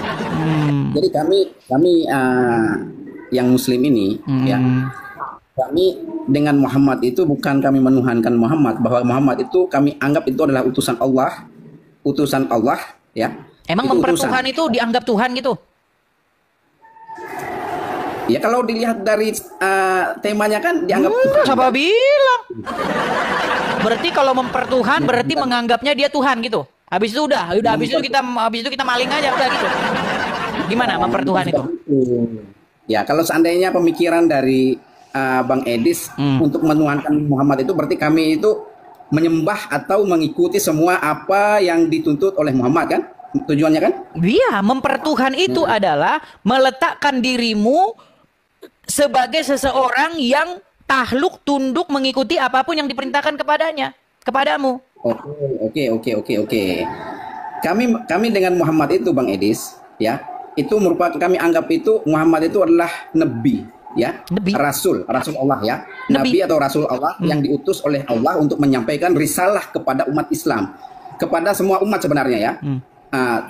Semua umat. Kenapa? Karena Islam itu muncul atau Al-Quran itu muncul ketika semua Alkitab yang muncul itu sudah dahului. Terakhirnya itu adalah Al-Quran. Al-Quran itu sifatnya itu penyempurna. Bang, kita nggak bahas Al-Quran. Kok kita bahas Al-Quran sih? Iya. Bang, kita membahas mentuhankan, mempertuhan. Apa itu mempertuhan? Atau menuhankan? Ya, kalau kami Islam ya, kami tidak menuhankan Muhammad. Bukan masalah itu. Mempertuhan itu apa? Ada nggak Bang orang yang mempertuhan hawa nafsunya? Ya mempertuhankan hawa nafsu ya ada karena dia ada. Kenapa kok disebut mempertuhan hawa nafsunya? Ya karena dia mengikuti hawa nafsu. Karena dia mengikuti hawa nafsu, takluk, tunduk, dikendalikan, dikuasai oleh hawa nafsunya, betul? Berarti seseorang yang takluk, tunduk, mengikuti segala apapun yang diperintahkan kepada dia, berarti itu sama dengan mempertuhan, betul? Beda Bang. Gimana beda lagi? Beda. Masalahnya begini. Berarti Muhammad ada nggak orang yang mempertuhan setan? Ya kalau kecuali yang Kristen itu. Nah, kan yang ditanya ada atau tidak orang yang mempertuhan setan Bang? Ada. Kenapa dia disebut mempertuhan setan? Dia berbuat apa tuh kepada setan kok disebut mempertuhankan? Ya, karena dia mengikuti kemauan setan. Karena dia mengikuti kemauan setan. Nah, sekarang Anda mengikuti kemauan Muhammad nggak? Kami itu mengikuti kemauan langsung Muhammad. berbelit. Anda mengikuti kemauan Muhammad nggak sekarang saya tanya? Tuh kan langsung tegang. Jangan tegang Bang. Anda mengikuti nggak kemauannya Muhammad itu? Anda ikuti nggak? Kan macet. Gimana Bang kalau kayak gitu kita mau diskusi, Bang? Sebenarnya Anda itu adalah orang-orang yang menaklukkan diri kepada Muhammad. Sehingga apapun kata Muhammad, kalian akan ikut. Makanya ada istilah sami'na wa ta'na. Kalau Muhammad bicara, kalian mendengar dan kalian taat. Begini Bang Idris, ya. Muter lagi nih Abang nih. Keyakinan kami itu adalah dari Al-Quran dan Al-Hadis. Di mana Al-Quran itu semua Bang, jangan bicara Al-Quran dulu, kita bicara mempertuhan dulu. Ya itu berkaitan dengan yang dikatakan dengan mempertuhankan Muhammad itu tadi. Iya, berarti ketika Anda taat, takluk, patuh, tunduk mengikuti Muhammad, berarti Anda mempertuhan Muhammad, betul? Bukan, beda. Standar ganda kan? Beda. Oke, kalau ada orang taat, patuh, takluk, tunduk kepada setan, mengikuti setan, disebut mentuhankan setan nggak? Ya tergantung Tergantung. mana dulu. Gimana ya? Bang, coba diinget-inget ya Bang ya. Barusan tadi belum kering nih, belum kering ludah saya basahin dulu. Ayo. Ya. Tadi Abang bilang, Bang, adakah orang yang mempertuhan setan? Abang bilang, ada. Oke, kenapa dia kok disebut mempertuhan setan? Karena dia mengikuti setan itu. Dia taat, takluk, tunduk, dikendalikan oleh si setan itu. Makanya dia itu disebut mempertuhan setan, betul? Betul? Ya. Nah, sekarang ada juga bahasa Al-Quran itu yang disebut mempertuhan hawa nafsu. Kenapa disebut mempertuhan hawa nafsu? Karena dia takluk, tunduk, dikendalikan, dikuasai oleh hawa nafsunya. Sehingga dia disebut mempertuhan hawa nafsunya. Nah sekarang saya tanya, sebagai seorang muslim yang sejati, bukankah wajib kalian itu mempertuhan Muhammad? Dengan cara kalian harus takluk, taat, tunduk, patuh mengikuti Muhammad. Nah, begini. Makanya saya bilang kalian itu mempertuhan Muhammad, Bang. Bukan kalian itu menganggap Muhammad sang pencipta, enggak. Memangnya Muhammad pencipta, nyiptain laler aja kagak dia. Gimana? Coba silakan. Kami itu tunduk mengikuti perintah Rasulullah. Itu atas dasar dari perintah Allah. Berarti Jadi Allah menyuruh kalian untuk mempertuhan Muhammad. Harus diperhatikan ada dua di sini, bukan cuma satu. Kalau setan cuma setan yang kita persembah, tapi ini dua. Ya, artinya Anda disuruh untuk mempertuhan Muhammad. Allah Subhanahu wa taala mengikuti. Kami itu dasarnya dua. Yang pertama Al-Quran dengan Al-Hadis. Nah, iya, berarti Anda disuruh, diperintahkan oleh Allah untuk mempertuhan Muhammad. Bukan. Bukan. Bang, nih saya kasih contoh. Saya kasih contoh nih, Bang. Ini. Saya kasih contoh, Bang. Ini gelas. Oke? Kalau gelas ini saya lempar, namanya melempar, betul? Nah. Kalau saya disuruh, betul. Sebentar Bang, kalau saya disuruh, namanya masih tetap melempar nggak? Ya disuruh namanya. Iya, tapi masih tetap melempar nggak? Walaupun disuruh, walaupun nggak disuruh, kalau beginiin begelas, ini gelas nih ya, saya begini kan, sampai lepas dari tangan saya, lompat ke sana, namanya kan melempar. Mau itu disuruh, mau nggak disuruh, namanya tetap melempar. Nah, Anda takluk, tunduk, patuh mengikuti Muhammad. Walaupun Anda bilang itu disuruh, tetap saja itu namanya disuruh mempertuhan. Bang, sebenarnya Bang ya, sebenarnya gini Bang. Mempertuhan Muhammad itu bukan berarti kalian menganggap Muhammad itu sang pencipta. Mempertuhan hawa nafsu bukan berarti menganggap hawa nafsu sang pencipta. Mempertuhan setan bukan berarti menganggap setan sang pencipta. Di dalam pikiran kalian mempertuhan itu kan menganggap dia sang pencipta. Makanya omongan kita nggak pernah nyambung. Gimana? Itu pemikiran yang salah. Ya sudah, coba jelaskan. Coba jelaskan definisi mempertuhan setan, coba. Ya mempertuhankan itu ya beda dengan kita muslim ini, Bang Edis. Nggak usah beda, coba mempertuhan setan itu apa? Coba definisinya, mempertuhan setan itu apa? Coba. Mempertuhan setan kan ya mengikuti semua apa yang disuruh sama setan. Oke, mengikuti apapun yang disuruhkan oleh setan, hukumnya adalah mempertuhan setan, betul? Betul. Kalau mengikuti apapun yang disuruhkan oleh Muhammad, berarti mempertuhan Muhammad nggak? Itu sunnah namanya. Namanya standar ganda. Itu namanya standar ganda, Bang. Standar ganda. Kok beda? Mengikuti semua perintah yang diturunkan, yang dibuat oleh Muhammad, itu namanya mengikuti sunnahnya, bukan mempertuhan. Bukan Tuhan namanya. Oke, berarti mengikuti apapun perintah setan, namanya mengikuti sunnah setan. Beda. Nah, beda dengan Berat, saudara-saudara. Coba Bang, tanya sama saya. Nih Bang, nih. Gini ya. Apa sih arti gini Bang, biar kita timbal balik nih. Sekarang ke Kristen nih. Apa sih mempertuhan Yesus itu apa? Mempertuhan Yesus artinya kita itu mengikuti, taat, patuh, tunduk kepada Yesus. Bohong kalau mempertuhan Yesus tapi nggak mengikuti perkataan Yesus. Bohong mempertuhankan Yesus tapi maling, bersaksi dusta, ya kan, korupsi, itu namanya bohong. Artinya Yesus itu tidak jadi Tuhan di dalam hidup dia, tapi jadi pembantu atau jadi hiasan. Kalau Yesus jadi Tuhan, artinya Yesus itulah yang jadi yang pertama, terutama mengendalikan, menjadi raja, menjadi kepala di dalam hidup kita. Itu maksudnya. Disuruh perintah dari Bapa di sorga. Bapa di sorga itu ketika Yesus dibaptis di Sungai Yordan, ada suara dari sorga yang berkata, inilah anakku yang kukasihi, kepadanya lah aku berkenan. Dengarkanlah dia. Salah, Bang Edi, saya enggak belajar. Oh, salah gimana? Bang, makanya orang Kristen itu wajib dia itu mempertuhan Yesus. Wajib Yesus lu jadi Tuhan di dalam hidup orang Kristen itu wajib. Itu iblis itu. Masalahnya kalian nggak ngerti seseorang jadi Tuhan itu maksudnya apa. Kalian nggak paham gitu loh. Gimana di Paulus itu saya enggak. Gimana berat saudara-saudara. Katakan dia mempertuhankan Yesus. Gimana? Dia pada mengatakan Tuhan. Yesus sendiri loh tidak mengatakan Tuhan, tapi Bang Edis bilang mempertuhankan Yesus. Dari mana dasarnya? Udah sulit. Bang, makanya kita itu harus mengerti makna Tuhan itu apa. Apa Tuhan itu apa sih? Itu apa pengertian Tuhan itu? Ya pengertian Tuhan Bang Edis apa? Bukan saya, nggak boleh Anda. Harus sesuai dengan pengertian Quran dan sesuai dengan pengertian Bible. Kata Tuhan di dalam Al-Quran itu ada dua kata yang diterjemahkan jadi Tuhan. Satu Rob, satu ilah. Apa maknanya? Maknanya adalah sebuah otoritas. Makanya mereka menjadikan hawa nafsu sebagai ilahnya. Kenapa kok bisa hawa nafsu sebagai ilah? Karena otoritas orang tersebut adalah ilahnya. Hawa nafsunya.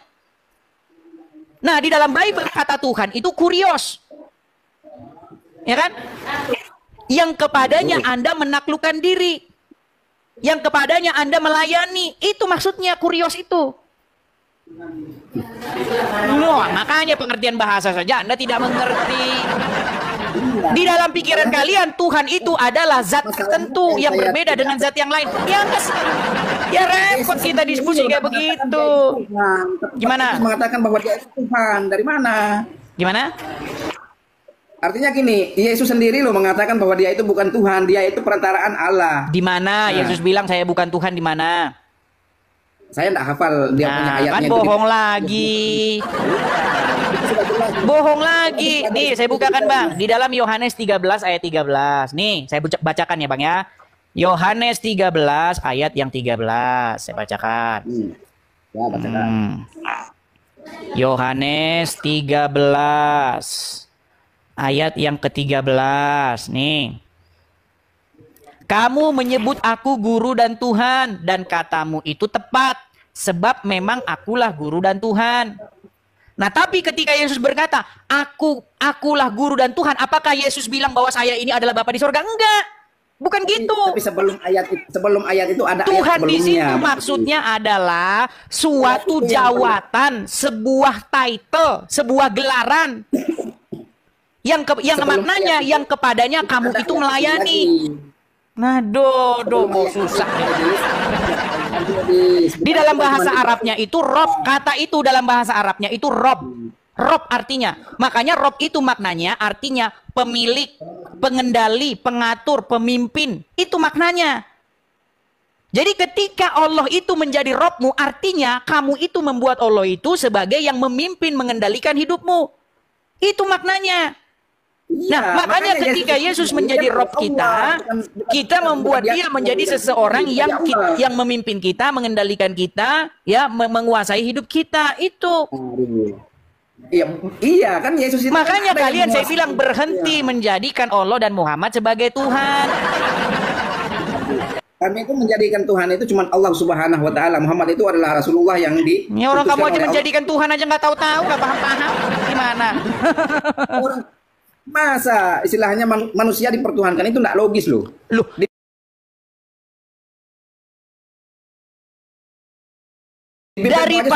daripada kita mempertuhan Muhammad yang sudah meninggal di kuburan, yang tidak bisa apa-apa.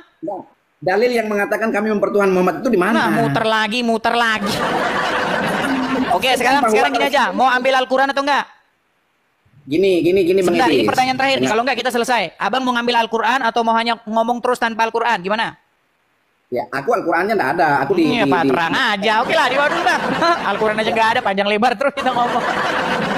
Pantesan Anda itu nggak tahu apa-apa, orang Quran aja nggak punya. Maksudnya nggak tahu apa-apa tentang Al-Quran. Gimana Anda mau tahu isi Al-Quran? Quran aja nggak punya. Ya kan? Teman-teman cobalah ya kalau naik itu coba berilmu dikit lah ya. Jangan aduh Anda ini. Ya. Oke, kita kasih kesempatan lagi. Ada sekali lagi teman-teman ya, teman-teman kita ada program pendirian rumah apologet. Sekali lagi teman-teman, saya harus iklan-iklan terus teman-teman ya karena target kita ini tahun ini harus tercapai. Teman-teman, bagi teman-teman yang tergerak hatinya untuk pendirian rumah apologet, teman-teman saya menggalang kolektor. Ya, sebagian uang sudah ada dari saya pasti ya, tapi sebagian saya galang dari teman-teman supaya teman-teman ikut berpartisipasi juga. Kalau saya sendirian pasti tidak kuat ya teman-teman ya, karena di sini tuh apa-apa mahal. Jadi teman-teman untuk kolektor rumah apologet teman-teman bisa support langsung ke sini ya teman-teman ya. Bagi teman-teman yang nonton mungkin di platform manapun ya, entah itu nonton di luar daripada TikTok ini, teman-teman silakan teman-teman cari yang ini saya ya teman-teman ya, akun saya yang asli. Nah teman-teman, kalau teman-teman ingin mensupport saya tapi di situ tidak muncul nama Edis, maka saya pastikan itu bukan saya teman-teman ya. YouTube lain apa yang teman-teman sering tanya sama saya, bang ini itu bukan saya teman-teman. Tapi walaupun mereka mencantumkan apa-apa, pokoknya kalau namanya tidak muncul nama saya, berarti itu bukan saya ya teman-teman ya. Jadi ini yang apa namanya, kalau mau kolektif itu yang langsung ke saya teman-teman ya. Jadi dananya nanti akan kita kumpulkan untuk pendirian rumah apologet ya teman-teman ya. Karena kita tahu ya kalau berapologet dari Konoha itu teman-teman ya tahu sendiri ya.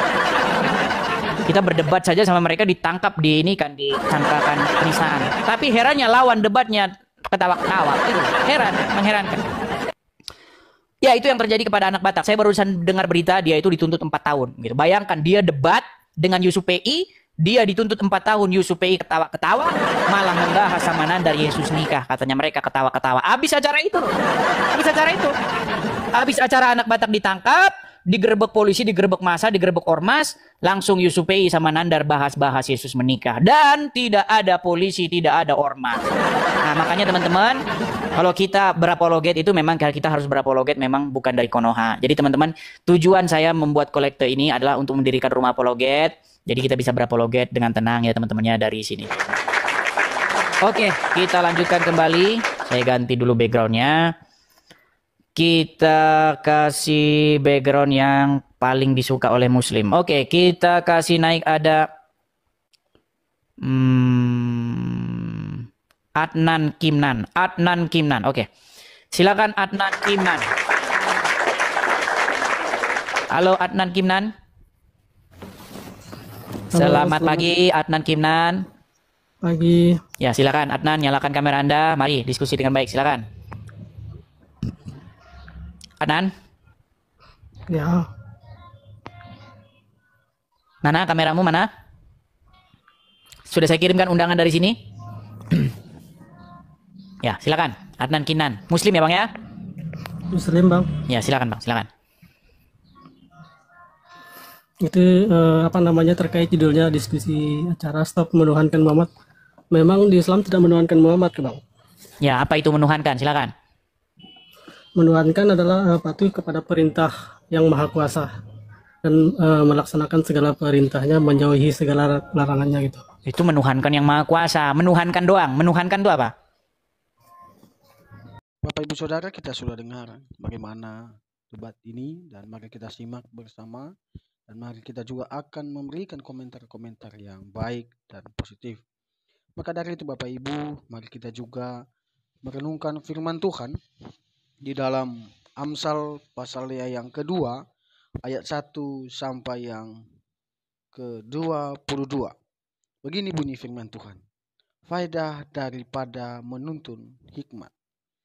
Hai anakku, jikalau engkau menerima perkataanku dan menyimpan perintahku di dalam hatimu, sehingga telingamu memperhatikan hikmat, dan engkau mencenderungkan hatimu kepada kepandaian. Ya, jikalau engkau berseru kepada pengertian dan menunjukkan suaramu kepada kepandaian, jikalau engkau mencarinya seperti mencari perak dan mengejarnya seperti mengejar harta terpendam, maka engkau akan memperoleh pengertian tentang takut akan Tuhan dan mendapat pengalaman akan Allah. Karena Tuhanlah yang memberikan hikmat, dari mulutnya datang pengetahuan dan kepandaian, menyediakan pertolongan bagi orang yang jujur, menjadi perisai bagi orang yang tidak bercela lakunya, sambil menjaga jalan keadilan dan memelihara jalan orang-orangnya yang setia. Maka engkau akan mengerti tentang kebenaran, keadilan, dan kejujuran, bahkan setia jalan yang baik. Karena hikmat akan masuk ke dalam hatimu dan pengetahuan akan menyenangkan jiwamu. Kebijaksanaan akan memelihara engkau, kepandaian akan menjaga engkau, supaya engkau terlepas dari jalan yang jahat, dari orang yang mengucapkan tipu muslihat, dari mereka yang meninggalkan jalan yang lurus dan menempuh jalan yang gelap, yang bersuka cita melakukan kejahatan, bersorak-sorak karena tipu muslihat yang jahat, yang berliku-liku jalannya dan sesat perilakunya, supaya engkau terlepas dari perempuan jalang, dari perempuan yang asing, yang licin perkataannya, yang meninggalkan teman hidup masa mudanya dan melupakan perjanjian Allahnya. Sesungguhnya rumahnya hilang, tenggelam ke dalam maut, jalannya menuju ke arwah-arwah. Segala orang yang datang kepadanya tidak balik kembali dan tidak mencapai jalan kehidupan. Sebab itu, tempuhlah jalan orang baik dan peliharalah jalan-jalan orang benar. Karena orang jujurlah akan mendiami tanah, dan orang yang tak bercelalah yang akan tetap tinggal di situ. Tetapi orang fasik akan dipunahkan dari tanah itu, dan pengkhianat akan dibuang dari situ. Demikian jauh kebenaran firman Tuhan, Bapak Ibu, dan biarlah hikmat dari Tuhan menyertai, menuntun kehidupan kita. Marilah kita menjadi berkat untuk orang-orang yang ada di sekeliling kita. Dan mari kita saling mendoakan, saling mendukung satu dengan yang lain. Sampai jumpa di video-video berikutnya, dan Tuhan Yesus memberkati kita sekalian.